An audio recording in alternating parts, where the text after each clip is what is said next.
We're back. We're getting ready to do some teaser ballyhoos for your dredges. I'm here with Tyler Beckford of Teaser Bait Company. I'm Fly Navarro. Tyler, let's go ahead and start with making a pin rig for the ballyhoos. Ballyhoo pin rig, we like to use a piece of 17 wire. We're gonna make the pin rig now. All right. So, use a pair of Manleys. Little Manly Masters. Just give her a couple twists, 3 or 4 or 5, something like that. Everybody does a little bit different. All right. Full twist around the wire. 1.5 ounce or 2 ounce lead, depending on really on the size of the ballyhoo. And this is for a dredge, correct? This would be for a dredge, yeah. All right. We'll slide the lead on. Don't want it down too far. Then you, like that, do one wrap around the main wire again. All right, let me see Leave that. your pin. All right. Like so. There's your pin. Take a pair of needle nose pliers, just ahead of a little bit ahead of it. Gonna bend it around and just make the end that we can snap onto the dredge. Take the wire at a 90 degree and break it. And you just break it off. Okay. And we'll shorten up the pin a little bit. How long do you like your pin? Just so it's sticking out of the ballyhoo, just a slight bit, not too far out. If it sticks too far out, you got a problem with weeds catching on and stuff like that. Okay.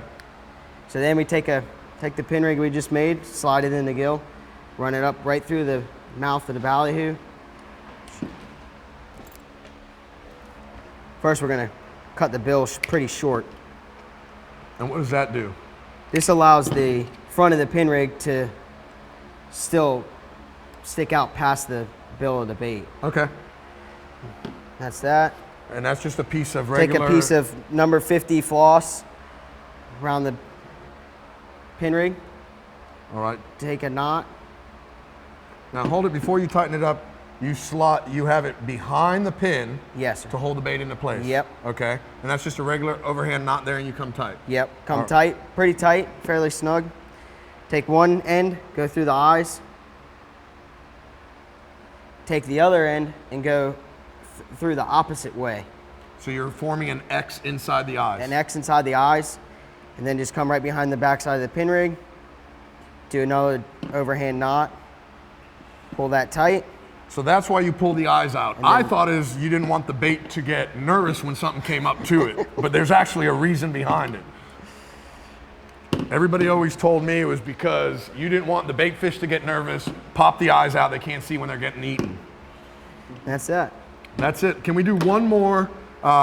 Slow it down, and that way everybody can see it. Yep. Again, just slide the ballyhoo pin rig in there. All right, it goes up through the bill. Inside through the gills. Yep. Okay. And then the pin rig goes up like at the jaw of the top of the mouth. Piece of 50-pound floss behind the pin rig. Do an overhand knot or whatever. And then pull it tight. There you go.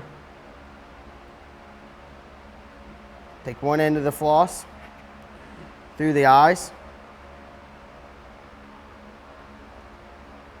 Take the other one, go the opposite direction. Forming the X inside the eye socket. Inside the eyes. All right.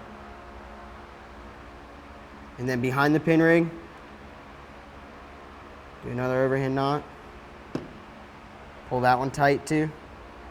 And then I like to do another basic overhand knot to keep everything tight so it doesn't come unwrapped. All right.